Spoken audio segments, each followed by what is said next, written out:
नमस्कार दर्शकों, R S news 01 में आपका स्वागत है। मैं आपके साथ राजेश कुमार। जैसा कि दर्शकों, आज संत रामपाल जी महाराज जी का यहाँ पे सत्संग था, तो यहाँ पे बहुत सारे लोग आए हुए थे और कुछ लोग हमारे साथ आज जुड़े हैं जो कि जगत के हैं, जिन्होंने संत रामपाल जी महाराज जी से नाम दीक्षा नहीं ली, और कुछ लोग ऐसे हैं जो संत रामपाल जी महाराज जी से नाम दीक्षा ले चुके हैं। आइए आज इस आध्यात्मिक डिबेट में जानेंगे कि जो जगत है, जगत के क्या सवाल हैं। कुछ सवाल हैं उनके, वो लेकर के आए हैं और संत रामपाल जी महाराज जी के फॉलोवर्स हैं जो उन सवालों को जवाब देने के लिए तैयार हैं। तो आइए जानते हैं क्या क्या सवाल हैं, मिल चलते हैं उनके पास। जैसा कि आप देख पा रहे होंगे, ये इधर जो लोग हैं वो संत रामपाल जी महाराज जी के फॉलोवर्स नहीं हैं, और जो इस साइड लोग हैं वो संत रामपाल जी महाराज जी के फॉलोवर्स हैं। और आइए आज इस डिबेट में जानेंगे कि क्या क्या सवाल हैं। तो चलते हैं सवाल की तरफ। नमस्कार जी। हाँ जी, नमस्कार जी। क्या नाम है आपका? मेरा नाम शिषपाल सिंह है। तो आज जो आप सत्संग में आए, तो आपका क्या सवाल है? मेरा सवाल ये है कि मैंने सुना है और इनका प्रचार भी हो रहा है कि दीपावली जैसे त्योहारों के लिए मनाने के लिए मना करते हैं और दुनिया इसको मनाती आ रही है। ऐसा क्यों है? तो जैसा कि उन्होंने कहा है कि संत रामपाल जी महाराज दीपावली के त्योहार को मनाने को मना करते हैं और दुनिया इसको मना रही है, तो कौन इसका जवाब देना चाहेगा जो दीपावली का त्योहार मनाने को मना करते हैं संत रामपाल जी? नमस्कार जी। नमस्कार जी। क्या नाम है आपका? मेरा नाम मनोज कुमार है। तो जैसा कि उन्होंने कहा है कि संत रामपाल जी महाराज दीपावली जैसे त्योहार को मनाने के लिए मना करते हैं, क्यों? देखिए, जो ये दीपावली मनाई जाती है, वो श्री रामचंद्र जी समय आए थे, उस समय उस अमावस्या थी, उस समय लाइट नहीं थी। उसको राह दिखाने के लिए आकाश वो आएँगे और रास्ता बनाने के लिए ये सब चीज़ किए थे। लेकिन आज तो सभी चीज़ उपलब्ध है, लाइट भी सब कुछ है। और वो जो दीपावली मनाई गई थी, वो सिर्फ़ 18 महीने या 2 साल तक मनाई गई थी। उसके बाद सीता को निकाल दिया गया था, उसके बाद दीपावली नहीं मनाई थी। कुछ लालची व्यक्तियों ने उसको दोबारा से चालू कर दिया, जिसके कारण ये अभी तक ये मनाई जा रही है। और आज जैसे कि प्रदूषणीयता ज़्यादा है, हमें ये चीज़ नहीं करनी चाहिए और मिठाइयों में बहुत ज़्यादा मिलावट होती है, तो ये चीज़ नहीं करनी चाहिए हमें। और भी लोग हैं यहाँ पे, उनसे जानेंगे क्या कहेंगे आप। संत रामपाल जी महाराज जी दीपावली मनाने के लिए मना करते हैं। सतगुरुदेव की जय। बंदी छोड़ सतगुरु रामपाल जी महाराज जी की जय। संत रामपाल जी महाराज दीपावली मनाने के लिए मने नहीं करते। संत रामपाल जी महाराज हमारे परम हितैषी हैं, ये हमें सबको जान लेना चाहिए। संत रामपाल जी महाराज जी के जो शिष्य हैं प्रत्येक, वो डेली सुबह शाम देसी घी की जोत जलाते अपने घर में अपने गुरुदेव जी के आदेश अनुसार। लेकिन ये उनका सवाल ये है कि वो मना क्यों करते हैं दीपावली मनाने को, बस। सवाल मने नहीं कर रहे, मने तो इसलिए कर रहे हैं कि भाई आप इतना प्रदूषण फैला रहे हो, इतना गंद मचा रहे हो, इससे हमारे अंदर बीमारियां फैल रही हैं। ओके। तो उन्होंने बताया कि दीपावली को इसलिए संत रामपाल जी महाराज जी मना करते हैं कि आज दीपावली मनाना किस तरह से चाहिए और मना किस तरह से रहे, कि पटाखे फोड़ रहे हैं, इससे प्रदूषण फैलता है, बहुत सारी गंद बीमारियां पैदा हो जा रही हैं, इसलिए और भी संत रामपाल जी महाराज जी मना करते हैं। और भी बताना कुछ चाहते हैं, क्या कहना चाहेंगे? और दूसरे नंबर, इसका प्रमाण कहीं भी शास्त्रों में नहीं है। और दूसरे नंबर बात तो यह है कि जब रामचंद्र जी लंका के रावण को जीत के लाए थे सीता जी को, उसके 18 महीने या 2 बरस तक सीता जी को रखा था। उसके बाद सीता जी को दोबारा निकासित कर दिया था, घर से वनवास भेज दिया था। तो रामचंद्र जी भी दुखी थे और पूरी अयोध्या वासी दुखी थी, क्योंकि वो सीता जी वहां से घर से चली गई थी, सीता जी वन में दुखी थी। तो आप विचार करो, आप सोचो, आपके घर में से कोई आपका सगा यानी प्रिय व्यक्ति अब घर से चला जाएगा, तो आप खुशी मना सकते हो? नहीं मना सकते, सिर्फ रोने के अलावा आप कुछ नहीं कर सकते। तो सीता तो उन्होंने कहा है कि ये परंपरा चली आ रही है, क्या कहेंगे आप क्या? और इन्होंने कहा है कि प्रदूषण फैलता है और बहुत सारी बीमारियां फैलती हैं, तो क्या और क्या कहेंगे, क्या कहना चाहेंगे? चलो मानते हैं, इन्होंने ये सही कह दिया, ठीक है। प्रदूषण फैलता है उसे हम मानते हैं। लेकिन त्रेता युग से आज तक के लिए कलयुग तक कोई भी धर्मगुरु ऐसा नहीं था जिन्होंने ये ज्ञान दिया हो। त्योहारों को मना मना किसी ने भी नहीं किया। संत रामपाल जी के शिष्य हैं, यही क्यों मना करते हैं? या फिर किसी धर्म गुरु को ये ज्ञान ही नहीं था? इनका सवाल ये आया कि किसी भी आज तक धर्म गुरु को इस बात का ज्ञान नहीं था, शास्त्रों का ज्ञान नहीं था, कि उन्होंने तो कभी मना ही नहीं किया है कि दीपावली को नहीं मनाना चाहिए। क्या कहेंगे कि इनका कहना यह है कि किसी भी धर्म गुरु ने आज तक नहीं मना किया है कि दीपावली को नहीं मनाना चाहिए। सभी धर्मगुरु ने जो कहा है वे किसी भी तथ्य पर आधारित नहीं है, वो कहीं भी कोई प्रमाणित नहीं है। और जो क्योंकि ईश्वर को निराकार बताते हैं, जबकि हमारे सभी ग्रंथ हैं, सभी शास्त्र हैं, वो साकार बता रहे हैं। और जबकि उनको जब ज्ञान होता है इस चीज का, तो वे निराकार नहीं कहते ईश्वर को, वो कहते साक्षात्कार है। परमात्मा ने अपने सदृश से बनाया है, मनुष्य को अपने ही अनुरूप बनाया है, और मनुष्य साक्षात्कार है, मनुष्य पूरी तरह से भी है। जबकि सभी जितने भी ऋषि मुनि हुए हैं, उन्होंने सभी ने उस परमात्मा को निराकार बताया, जबकि हमारे परमात्मा ने प्रमाणित करके सभी वेद से, गीता से, कुरान से, बाइबल से, सभी से प्रमाणित करके बताया है कि ईश्वर परमात्मा ने अपने स्वरूप ही मनुष्य को बनाया है। इन्होंने कहा है कि किसी भी धर्मगुरु को आज तक ज्ञान नहीं था, कि उन्होंने मना नहीं किया, किसी भी धर्मगुरु ने मना नहीं किया। क्या कहेंगे आप? बिल्कुल सही बात है। किसी धर्मगुरु को इस चीज़ का मालूम नहीं है, इसलिए ये सब जो मनमाने आचरण कर रहे हैं वो शास्त्र विरुद्ध है। इसलिए हमारे संत रामपाल गुरु महाराज जी ने बिल्कुल वेदों से प्रमाणित करके जो भी कुछ बताते हैं आज तक बिल्कुल सच्चा है। इसके लिए कोई दूसरी बात है नहीं। इसलिए सतगुरु रामपाल गुरु महाराज जी का बिल्कुल एक एक 100% बात सही है। आइए और भी जानते हैं, यहाँ पे बहुत सारे लोग हैं, कि उन्होंने कहा है कि आज तक जितने भी धर्मगुरु हैं, उन्होंने तो दीपावली मनाने के लिए मना ही नहीं किया। क्या कहेंगे आप? भगत जी, महाभारत में प्रकरण आता है, राजा परीक्षित को सर्प में डसना था और 7वें दिन परिणाम आना था। तो इस पृथ्वी पे किसी भी धर्मगुरु को कथा करने का अधिकार ही नहीं था। स्वर्ग लोक से सुखदेव ऋषि को बुलाया गया, उन्होंने कथा करी, जब उसका मोक्ष हुआ। ठीक है जी, तो इनको ज्ञान कहाँ से होगा? ये दिवाली की क्या बात कर रहे हैं? हमारी समझ से तो परे है। तो इन्होंने कहा है कि जब राजा परीक्षित को डसना था, तो वहां पे स्वर्ग से राजा सुखदेव ऋषि को बुलाया गया था। उन जैसा कि उन्होंने बताया कि अगर ज्ञान होता तो कोई भी आज कथा कहने का अधिकारी नहीं बनता। सुखदेव ऋषि को बुलाया गया था, अगर ज्ञान होता तो उस समय ऋषि मुनियों को कथा कहना पड़ती, लेकिन सुखदेव ऋषि को बुलाया गया था। उनका कहना कि अगर ज्ञान होता तो सुखदेव ऋषि को बुलाना नहीं पड़ता। क्या कहेंगे?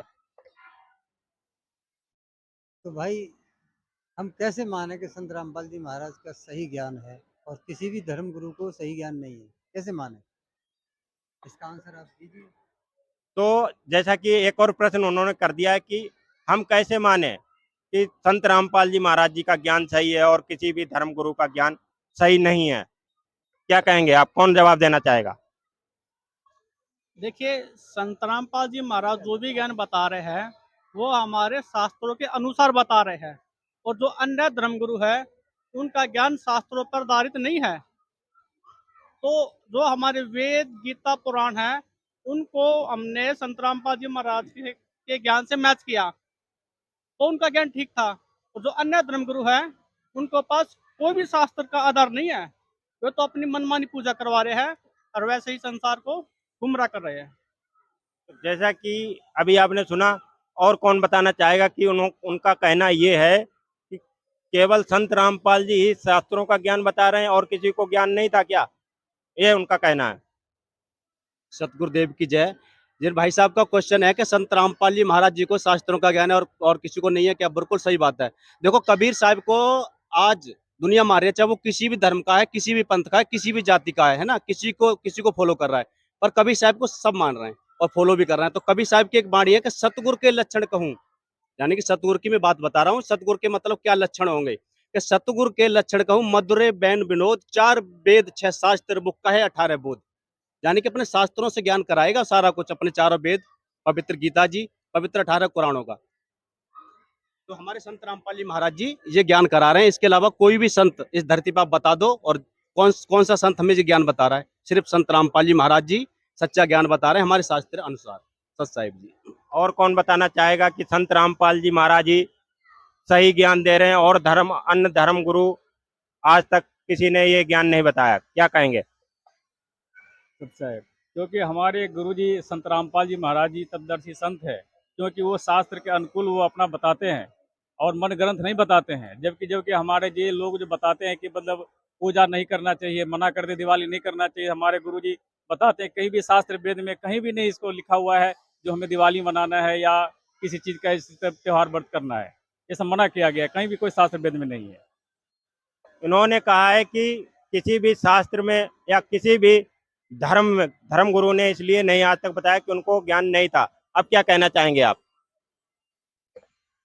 देखो, आज तक इतने उच्च कोटि के महर्षि महर्षि व्यास जी, जिन्होंने सभी शास्त्रों को लिखा है, सभी वेद शास्त्र, सभी वेदों का उनको ज्ञान था, और उन्होंने इनको लिखा है कि उनको भी ये ज्ञान नहीं था कि त्योहारों को नहीं मनाना चाहिए। जैसे तुम्हारे अगस्त्य ऋषि जी थे, बृहस्पति गुरु जी थे, जो इनको देवताओं के गुरु बृहस्पति जी माने जाते हैं, लेकिन इनको भी ये ज्ञान नहीं था। तो फिर संत रामपाल जी को ये ज्ञान कहाँ से आ गया है?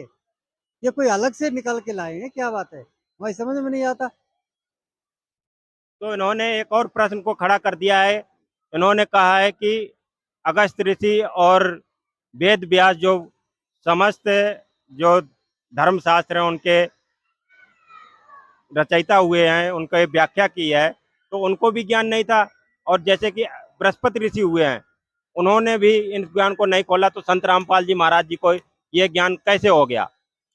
क्या कहेंगे आप लोग? कौन जवाब देना चाहेगा? देखिए, अभी पहले भगत जी ने बताया था कि सुखदेव ऋषि को ही उसको राजा था, उसको सर्पण रचना था। सुखदेव ऋषि को ऊपर से बुलाया गया था। अगर उनको ज्ञान होता, अगर वो सही संत थे, तो सुखदेव को ही क्यों बुलाया गया? वे उन्होंने वो ज्ञान या हवन क्यों नहीं किया? वो 7वें दिन प्रमाण आना था, सब पीछे हट गए। उनको ज्ञान नहीं था, उन्होंने तप करके कुछ सिद्धियां प्राप्त कर ली, और सिद्धियों के कारण ही वे संत कहला गए। सिद्धि के कारण वे संत कहलाने से उनको आध्यात्मिक ज्ञान तो था नहीं, इसलिए वो संत नहीं थे। अपने सिद्धि से ही सबको नचा रहे थे या बुला रहे थे, दिखा रहे थे जो भी था। तो उन्होंने कहा है कि इतने हमारे ऋषि हुए, बृहस्पति ऋषि, अगस्त मुनि और ये क्या कहते हैं वेद व्यास जी, इन लोगों को ज्ञान नहीं था। संत रामपाल जी महाराज जी को क्यों शास्त्रों का ज्ञान था? देखो जी, सदगुरुदेव जी की जय हो। देखो, परमात्मा ने अपने आज तक जितने ऋषि मुनि, अगस्त्य, कोई भी ऋषि हुआ हो, किसी भी व्यक्ति ने अपने साक्षात्कार में सब कुछ ग्रंथों का हवाला किसी ने भी आज तक नहीं दिया। जबकि संत रामपाल जी महाराज जो भी कुछ कहते हैं, वे पूरा प्रमाणित है। वो जितना भी ज्ञान दे रहे हैं, अपनी मुंह से एक भी शब्द बिना प्रमाण के नहीं कह रहे। और जो इतना नेशनल चैनलों पर चल रहे हैं उसके सत्संग, अगर उनमें इतनी वो होता तो लोग हंगामा खड़ा कर देते। लेकिन उनके अंदर सच्चाई है, और सच्चाई को किसी तरह दबाया नहीं जा सकता। छुपाया जा सकता है, कुछ समय रोका जा सकता है, लेकिन उसको मिटाया नहीं जा सकता। सच्चाई बहुत जल्दी सामने उभर के आ रही है, क्योंकि परमात्मा कहाँ बैठे हैं, क्या लीला हो रही है। देखो, दिनों दिन कीर्तन परमात्मा का प्रचार बढ़ रहा है। तो ये सब उनकी अच्छी ज्ञान के कारण, या उनकी सच्ची भक्ति के कारण, या उनके प्रमाणित ज्ञान के आधार पर ऐसा कुछ हो रहा है। और कौन बताना चाहेगा? उन्होंने कहा है कि अगस्त मुनि, बृहस्पति मुनि और कई ऐसे ऋषि मुनि हुए हैं, उनको ज्ञान नहीं था शास्त्रों का। संत रामपाल जी महाराज जी को ये ज्ञान कैसे आया?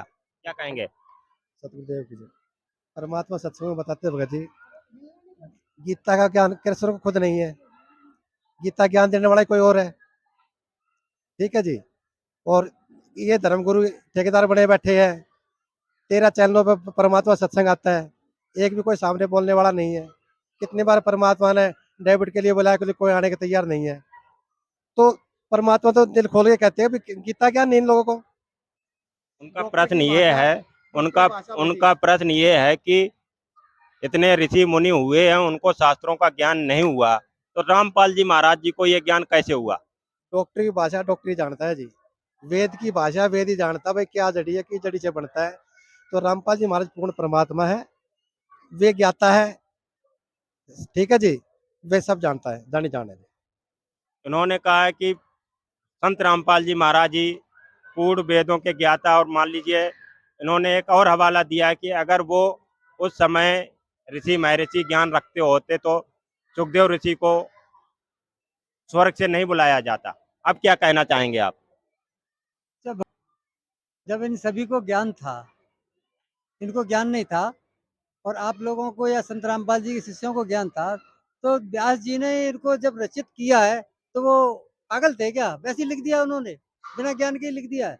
सारे वेद शास्त्रों का जो रचना की है हाँ जी। तो वो बिना ज्ञान के ही कर दिया उनको। उन्होंने ये भी नहीं सोचा कि मैं क्या लिख रहा हूँ क्या नहीं लिख रहा हूँ।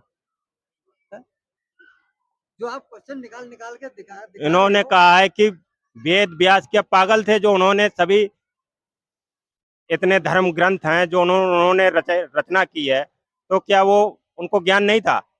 ऐसे कैसे लिख दिए? आप कह रहे हो कि संत रामपाल जी महाराज ने हैं जो उन्होंने इनकी रचयिता बताई है, क्या कहेंगे आप लोग? क्योंकि वो पूर्ण गुरु नहीं थे। हमारे गुरु जी ने कोई ऐसा चीज बाकी नहीं रखा है, वेदशास्त्र के अंदर तो प्रूव करके बताते हैं। और सच्चा गुरु का पहचान यही है कि जो कि पूरा पूरा चीज को बता दे और उसमें प्रैक्टिकल करके उसमें बताते हैं। अब बाकी कोई गुरु ने ऐसा सिद्ध करके आज तक नहीं बता पाए, इसलिए हमारे गुरु महाराज ने इसलिए सच्चाई ये है। उन्होंने कहा है कि वो पूर्ण गुरु नहीं थे, पूर्ण संत नहीं थे, इसलिए संत रामपाल जी महाराज जी इन चीजों को बताते हैं। उन्होंने कहा है कि उनके कोई गुरु या उनको उन चीजों का नहीं ज्ञान था। संत रामपाल जी महाराज भगवान से रिलेटिव हैं और भगवान की जानकारी रखते हैं, तो इसलिए उनको नहीं था ये ज्ञान। हाँ जी सर, हम आप लोगों से पूछना चाहते हैं कि पूर्ण गुरु कहते हैं, तो पूर्ण गुरु की पहचान क्या होती है, हमें ये बताइए जरा, क्योंकि हमें इनका एक नया क्वेश्चन आ गया है कि पूर्ण गुरु की पहचान क्या होती है। अगर आप लोग पूर्ण गुरु की बात कर रहे हैं, उन्होंने कहा है कि पूर्ण गुरु की पहचान कहाँ पे बताई गई, क्या पूर्ण गुरु की पहचान होती है, क्या कहेंगे? नमस्कार जी। पूर्ण गुरु के पहचान ये होता है कि जो हमारे शास्त्र के अनुकूल जो बताए, 4 वेद 6 शास्त्र 11 उपनिषद 18 पुराण, जो इनको ज्ञान करवा देगा वही पूर्ण गुरु होगा, वही तत्वदर्शी संत होगा। जबकि हमारे गीता जी में बताया गया, गीता अध्याय 4 का श्लोक 34 में बताया है कि वो तत्वदर्शी संत है, वही आपको हमारा बता सकते हैं। वो हमारे गुरु जी संत रामपाल जी महाराज जी है, वही बताते हैं, ये तत्व ज्ञान है, क्योंकि उनके पास में तत्व ज्ञान था नहीं, इसलिए उन्हें नहीं बताया। और कौन जवाब देना चाहता है? देखिए, गीता जी में अध्याय नंबर 15 श्लोक नंबर 1 से 4 में उल्टा लटका हुआ पीपल का वृक्ष के बारे में बताया गया हुआ है। उसमें वही बताया गया है कि जो संत या जो ज्ञानी होगा वो इस वृक्ष के बारे में डिटेल से बता देगा। एक जड़ कौन है, तना कौन है, और जो डाली है वो कौन है, जो पत्ते है वो कौन है, वो संत रामपाल जी महाराज ने बताया है। अक्षर पुरुष एक पेड़ है, निरंजन वा की डार, तीनों देवा शाखा बाई, ये 5 रूप संसार। जो जड़ है वो परमात्मा कबीर साहिब है, जो तना है वो अक्षर पुरुष है, और जो मोटी डार है वो सरपुरुष है, और मोटी डार से जो 3 टहनियां निकलती है वो ब्रह्मा विष्णु महेश है। ये परमात्मा ने पूरा ज्ञान बता दिया, और जो इस ज्ञान को जानता है ना, इस पीपल के वृक्ष के बारे में जो डिटेल्स जानता है वही पूर्ण संत है। ये गीता में प्रमाण है। उस टाइम भगवान राम को भी ज्ञान नहीं था क्या? वो भगवान राम थे, वो राम थे, तीनों लोग के भगवान थे, और उसके आधार से हम लोग बड़ी श्रद्धा के साथ भगवान राम और उसके जो आधार से हम लोग भक्ति करते आ रहे हैं कि यही मर्यादा पुरुषोत्तम राम है। तो आज ये दूसरा राम भी कह रहे हैं, दूसरा राम कौन सा राम आ गया, इसके विषय में हमको जानकारी दीजिए। और दीपावली उन्होंने कहा है कि उस समय जब राम जी थे तो उस समय भी दीपावली मनाई गई। क्या राम जी को ज्ञान नहीं था दीपावली मनाने के लिए? वो मना करते और आज संत रामपाल जी महाराज जी मना कर रहे हैं, जबकि वो तीनों लोगों के भगवान थे, उन्होंने दीपावली मनाई, उनके सामने भी मनाई गई। क्या कहेंगे आप लोग? देखो, श्री रामचंद्र जी 3 लोग के भगवान, विष्णु भगवान के अवतार थे, और विष्णु भगवान 3 लोग के भगवान हैं। ये इनसे ऊपर और भी बहुत सारी शक्तियां हैं। ब्रह्म है जो इनका पिता है, जिसको हम काल भी कहते हैं। इससे ऊपर एक परम अक्षर ब्रह्म है, उसकी भक्ति करने से हमारे मोक्ष होगा। अगर दिवाली मनाने से ही मोक्ष होता तो गीता जी में या रामायण में कहीं भी लिख देते हैं दीपावली मनाते रहना आपका मोक्ष हो जाएगा। मनुष्य जन्म बहुत लेट मिलता है, बहुत ही पुण्यकर्मी होता है मनुष्य जो ये जन्म मिलता है, और इसमें भक्ति ना करने से हम अन्य योनि में चले जाते हैं। अगर हमने गलत भक्ति की तो वो नरक में या चौरासी में चला जाएगा। सही गलत का निर्णय हमारे शास्त्र करते हैं। तो वही बात आ जाती है जी, शास्त्रों के आधार से हमें भक्ति करनी चाहिए। दीपावली मनाने से मोक्ष नहीं होगा, भक्ति करने से मोक्ष होगा। और जो हमारी गीता में लिखा हुआ है ओम तत्सत, ये 3 प्रकार के मंत्र है। तो ओम तो क्लियर है, तत्सत कोड वर्ड है। इन मंत्रों का जाप करने से मोक्ष होगा, जो संत रामपाल जी महाराज बताते हैं, ना कि दीपावली मनाने से। जैसा कि उन्होंने कहा है कि एक राम तो वो जानते हैं, लेकिन संत रामपाल जी महाराज जी जो हैं वो और भी कई रामों की बात करते हैं, तो वो जानना चाहते हैं वो कौन से 4-5 राम हैं जिनकी वो बात करते हैं। क्या कहेंगे आप? सबसे पहले तो राम का डेफिनेशन का पता होना चाहिए इनको। कहते हैं कि एक राम दशरथ का बेटा, दूसरा राम है घट घट में बैठा, तीसरा राम है जगत पसारा, चौथा राम है जग से न्यारा, त्रिभुवन से न्यारा, और पांचवा राम है जो आदि राम है, जो परमात्मा सबके ऊपर जो धारण पोषण करने वाले हैं। ये पांचवा राम है। जैसे कहते हैं कि राम राम सब जगत बखाने, आदि राम को बिटला जाने, वो है आदि राम परमात्मा परमेश्वर। जैसा कि उन्होंने बता दिया कि आदि राम वो 5वां राम है जो संत रामपाल जी महाराज जी को पूर्ण ब्रह्म बताते हैं। तो इन्होंने वेद ग्रंथों की बात की है, तो अभी हम आगे मिलेंगे सभी वेद ग्रंथों के साथ, और गीता क्या कहती है, वेद क्या कहते हैं, पुराण क्या कहते हैं, इन सभी को लेकर के हम अभी मिलेंगे आपको आगे। तब तक के लिए बने रहे हमारे वीडियो में। वीडियो अगर अच्छा लगे तो लाइक करें, चैनल पर नए हैं तो चैनल को सब्सक्राइब करें, और ऐसी वीडियो हम आपके लिए लाते रहते हैं। अगर आपको हमारी वीडियो पसंद आती है तो कमेंट करके अवश्य बताएं। आज का वीडियो यहीं पे समाप्त करते हैं। नमस्कार।